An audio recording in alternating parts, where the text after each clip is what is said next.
James Rosen is following all of it today. Good evening, James. Brett, good evening. A short while ago, President Obama taped tonight's episode of The Daily Show in New York. And from the show's host, liberal comedian Jon Stewart, the president fielded a number of questions about Benghazi, including some about the apparent confusion of the administration over whether it was a terrorist attack. We weren't confused about the fact that 4 Americans had been killed, the president will say on tonight's program. I wasn't confused about the fact that we needed to ramp up diplomatic security around the world right after it happened. I wasn't confused about the fact that we had to investigate exactly what happened so it gets fixed. And I wasn't confused, the president will add, about the fact that we were going to hunt down whoever did it and bring them to justice.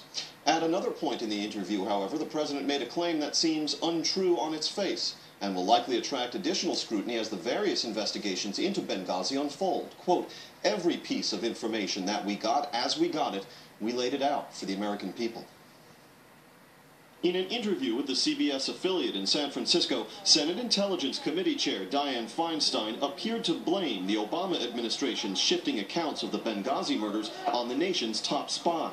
I think what happened was the director of national intelligence, which we call the DNI, who is a very good individual, the former head of the Defense Intelligence Agency, General Jim Clapper, put out some speaking points on the initial intelligence assessment. I think that was possibly a mistake. Since 9/11, Director Clapper has remained silent. However, on September 28th, Clapper's spokesman, Sean Turner, issued a statement in his own name, acknowledging only that the intelligence community, at some unspecified point, revised its initial assessment. Privately, intelligence veterans complain of being thrown under the bus. When people in the consulate first saw armed men attacking with guns, there were no protests. Because why did that go on for what weeks? we were told by the intelligence community. Kerry Lodka, the Long Island resident whose question about Benghazi provoked a tense exchange between President Obama, Mitt Romney, and moderator Candy Crowley at Tuesday's presidential debate, later told Greta Van Susteren the president spoke to him after the debate and confided that the administration hadn't definitively branded Benghazi a terrorist attack more swiftly because the president feared the harm that a premature and erroneous statement could do in the Mideast. I can only speculate that it was to give himself time to try and uncover the information he needed to uncover to find out who actually was responsible for these terrorist killings. Other than that, I really have no real reason as to why that story circulated for so long. Obviously, it was not true.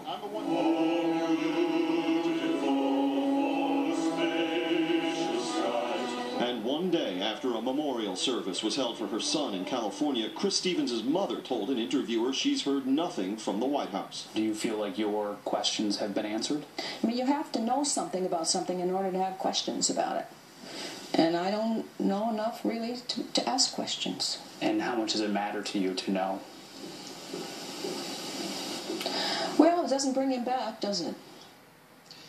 Much attention has been paid to the TV appearances made by UN Ambassador Susan Rice on Sunday, September 16th, in which she pressed the idea, now discredited, that the Benghazi murders were not premeditated, but rather grew out of a protest that spun out of control. Yet Ambassador Rice also spoke that day about the precautions taken before 9/11.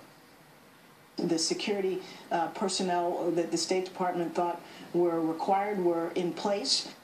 Clearly, that judgment turned out to be wrong, and Fox News has learned the coming hours will bring significant new details about the State Department's pre-9/11 security decisions in Benghazi from House lawmakers, Brett, who have been reviewing classified documents in this case. We'll, of course, follow all of that, James. Thank you. Please join me for a special